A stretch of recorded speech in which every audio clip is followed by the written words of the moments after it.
म्हटलेलं आहे। या संदर्भात अधिक माहिती घेऊयात आमचे प्रतिनिधी नितीन पाटणकर यांच्याकडून। नितीन, रवींद्र धंगेकरांनी ससूनच्या अधिकाऱ्यांची भेट घेतलेली आहे।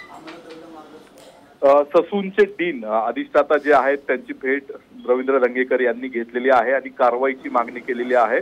आपण पाहिलं असेल की रवींद्र धंगेकर ड्रग्ज माफिया ललित पाटील ज्यावेळेपासून ससून मधून पळून गेला त्यावेळेस ससून मधील प्रशासन आणि तिथला कारभार याच्या विरोधात आवाज उठवत आहेत आणि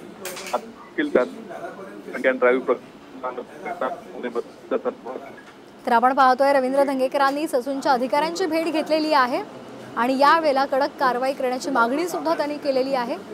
आपण ही दृश्य पाहतोय, एक्सक्लुझिव्ह दृश्य आहेत, साम टीव्हीच्या माध्यमातून आपण पाहतोय। आमदार रवींद्र धंगेकरांनी ससूनच्या डीनची भेट घेतलेली आहे, तिथल्या अधिकाऱ्यांची भेट घेतलेली आहे आणि यावेळी चर्चा सुद्धा केलेली आहे।